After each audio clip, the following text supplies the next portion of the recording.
नमस्कार सभी को। कल हमने प्राकृत संख्या, पूर्ण संख्या और पूर्णांक के बारे में पढ़ा। आज हम उससे थोड़ा आगे चलते हैं। तो सबसे पहले आपको ध्यान देना है कि तीनों संख्याएं पढ़ने वालों को ध्यान देना है कि सभी जो प्राकृत संख्याएं हैं वो पूर्ण संख्या होती है। कल हमने ये बात सीखी थी। ऊपर वाली संख्या पहले आएंगी, फिर नीचे वाली। ऊपर वाली सबसे पहले थी प्राकृत संख्या, उसके बाद थी पूर्ण संख्या। तो ऊपर वाली पहले आ गई, सभी प्राकृत संख्याएं पूर्ण संख्या होती है। उसके बाद 2 नंबर थी पूर्ण संख्या और 3 नंबर थी पूर्णांक। तो पूर्ण संख्या पूर्णांक होती है। ऊपर से नीचे आ रहे हैं, ऊपर वाले नीचे आ जाएंगे। सबसे ऊपर थी प्राकृत संख्या और सबसे नीचे थी पूर्णांक। तो सभी प्राकृत संख्याएं पूर्णांक भी होती है। नीचे वाली ऊपर नहीं जा सकती, ध्यान रहे। जैसे सभी पूर्ण संख्या नीचे थी, 2 नंबर थी और 1 नंबर थी प्राकृत संख्या। तो सभी पूर्ण संख्या प्राकृत संख्या नहीं होती है। क्यों? सभी पूर्ण संख्या, सभी पूर्ण में जैसे 0 आता है तो ये प्राकृत नहीं होता है। 0 प्राकृत नहीं होता है ना, इसलिए हम कह सकते हैं सभी पूर्ण संख्या प्राकृत संख्या नहीं होती है। आज हम पढ़ेंगे पूर्णांक संख्याओं के गुणधर्म। प्राकृत संख्याओं के भी गुणधर्म होते हैं, पूर्ण संख्याओं के भी होते हैं, पूर्णांक संख्याओं के भी होते हैं। स्पेशली हम पूर्णांक संख्याओं को पढ़ रहे हैं, उसके साथ साथ हम उन दोनों संख्याओं के भी साथ साथ पढ़ लेंगे। सबसे पहले आपको ध्यान रखना है, 2 धनात्मक पूर्णांकों को जोड़ने पर धनात्मक पूर्णांक प्राप्त होगा। 2 प्लस की संख्या है, जैसे 3 और 5 है, धनात्मक पूर्णांक है। इनको हमने जोड़ा, 3 प्लस 5 8 आ गए। तो ये भी धनात्मक था, 3 5 भी धनात्मक था, जोड़ा तो 8 आया। 8 भी क्या है? धनात्मक पूर्णांक है। इसी तरह देखिए, 2 ऋणात्मक पूर्णांकों को जोड़े, माइनस की 2 संख्या को जोड़ेंगे तो हमें वापस माइनस की संख्या प्राप्त होगी। ऋणात्मक पूर्णांकों को जोड़ने पर ऋणात्मक पूर्णांक प्राप्त होगा। जैसे -3 ऋणात्मक पूर्णांक है, -5 भी ऋणात्मक पूर्णांक है। दोनों को हमने जोड़ा, -3 प्लस -5, हमारे पास आ गया -8 जो ऋणात्मक पूर्णांक है।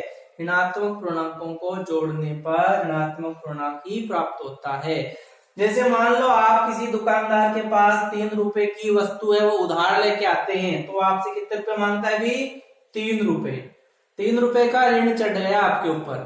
फिर अगले दिन आप 5 रुपए की चीज और ले आते हैं, वो भी उधार लाते हैं, तो 5 रुपए का ऋण और चढ़ गया। तो 3 का पहले था ऋण, 5 का बाद में हो गया ऋण। कुल कितने रुपए का ऋण हो गया आपके ऊपर? 8 रुपए का। तो इसलिए हम दिखा दिया -8। ऋण चिन्ह, ये ऋण चिन्ह बोलते हैं इसे, ऋणात्मक चिन्ह। अच्छा, इसके बाद हम पूर्णांक संख्या गुणधर्म में सबसे पहला गुणधर्म पढ़ते हैं, संवर्त गुणधर्म, जिसे कहते हैं क्लोजर प्रॉपर्टी। संवर्त का मतलब क्या होता है? संवर्त का मतलब होता है वो कोई संख्या है, जैसे पूर्णांक संख्याओं की बात करें, जोड़ करें, उनका घटाव करें, गुणा करें, भाग करें। 2 पूर्णांक संख्याओं को जोड़ने पर वापस पूर्णांक ही प्राप्त हो जाए, वो संवर्त गुणधर्म है। 2 पूर्णांक संख्याओं को घटाएं आपस में तो वापस हमें पूर्णांक संख्या ही प्राप्त हो। जैसे 3 पूर्णांक है, 5 भी पूर्णांक है। 3 और 5 को जोड़ा तो 8 आया, ये भी पूर्णांक है। इसी को कहते हैं संवर्त गुणधर्म। तो पूर्णांक संख्याएं जोड़ के लिए संवर्त होती है। जोड़ के लिए क्या होती है? संवर्त होती है। पूर्णांक संख्याओं का अगर हम घटाव करें, -2 है और ये 4 है, 2 संख्याएं हैं हमारे पास, 2 संख्या, एक -2 और एक 4। इनको घटाएंगे, -2 में से 4 घटाएंगे तो ये भी माइनस का, ये भी माइनस का है, तो हमारे पास क्या जाएगा? -6। क्यों? हमने देखा था यहाँ पे, देखो 2 ऋणात्मक संख्याओं को आपस में अगर हम जोड़ घटाव करते हैं, दोनों ऋणात्मक है तो क्या आएगा? ऋणात्मक आएगा। तो -6 आ गया। ये भी क्या है? पूर्णांक है। तो जोड़ के लिए संवर्त होती है, घटाव के लिए भी संवर्त होती है।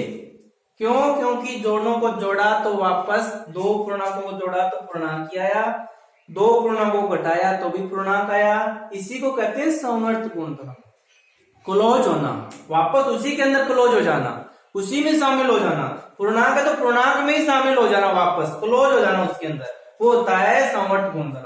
गुणा करें 2 पूर्णांकों का, जैसे 3 और 6, तो वापस हमारे पास 6 थी 18 आ गया, ये पूर्णांक है। ये भी पूर्णांक था, 6 भी पूर्णांक था, 18 वापस क्या आ गया, वापस उसी में क्लोज हो गया, 18 आ गया, ये पूर्णांक है। जैसे -2 पूर्णांक है, -3 भी पूर्णांक है, इन दोनों को गुणा किया तो +6 आया, ये भी क्या है, 6 पूर्णांक है। तो जब दो संख्याओं का, दो पूर्णांकों का गुणा करते हैं तो गुणा भी क्या आता है, पूर्णांक आता है। तो ये हम कह सकते हैं पूर्णांक गुणा के लिए भी समर्थ है। इसी तरह हम पूर्ण संख्याओं के लिए भी कह सकते हैं, दो पूर्ण संख्याओं को जोड़े तो वापस पूर्ण संख्या आए तो हम कह देंगे पूर्ण संख्याएं समवर्त होती है। दो पूर्ण संख्याओं को घटाएं तो जरूरी नहीं कि पूर्ण संख्या आए नहीं आए, है ना, तो उसको हम चेक कर सकते हैं कि पूर्ण संख्या सदैव घटाव के लिए समवर्त नहीं होती। गुणा के लिए पूर्ण संख्याएं समवर्त होती है, जैसे पूर्णांक समवर्त होता है। भाग के लिए कोई भी संख्या समवर्त नहीं होती, ना प्राकृत संख्या, ना पूर्ण संख्या, ना पूर्णांक और ना ही परिमेय संख्या। आगे जो पढ़ेंगे परिमेय संख्या के बारे में। क्यों, देखो 3 है वो पूर्णांक है, 2 भी पूर्णांक है, 3 में 2 का भाग दिया 3/2, ये बटा के रूप में आ गया, ये पूर्णांक है। ये दोनों पूर्णांक थे 3 और 2, लेकिन 3/2 एक भिन्न संख्या आ गई हमारे पास, बट्टा के रूप में आ गई, इसलिए ये पूर्णांक नहीं है। 4 में हम 2 का भाग दिया, 4 एक संख्या है जो पूर्णांक है, 2 भी पूर्णांक है, 4 में 2 का भाग दिया तो हमारे पास 2 आया जो कि पूर्णांक है, लेकिन सदैव ऐसा होना जरूरी नहीं है। जैसे 3 और 0 है, 3 में 0 का भाग देंगे हम तो क्या संख्या आएगी, अपरिभाषित, ऐसी संख्या जिसको हम परिभाषित नहीं कर सकते। 3 में 0 का भाग दें तो अनंत आता है, अपरिभाषित होता है, जिसको हम कभी परिभाषित नहीं कर सकते। जैसे 10 में भाग दें 3 का तो 10/3 एक भिन्न के रूप में आ गई, दशमलव के रूप में संख्या आ गई, इसलिए इसको परिभाषित नहीं किया जा सकता। तो हम क्या कह सकते हैं, पूर्णांक संख्या भाग के लिए समवर्त नहीं होती, समवर्त नहीं है। क्यों नहीं है, क्योंकि दो पूर्णांकों को आपस में भाग देने पर वापस पूर्णांक नहीं आ रहा है, कोई अन्य संख्या आ रही है, अपरिभाषित आ रहा है या फिर भिन्न के रूप में आ रही है, अनुपात के रूप में आ रही है, पूरा पूर्णांक नहीं आता, इसलिए पूर्णांक संख्याएं समवर्त नहीं है। तो ये आज हमने एक पहला गुणधर्म पढ़ लिया, समवर्त गुणधर्म। आगे कल हम दूसरा गुणधर्म पढ़ेंगे। Okay, thank you.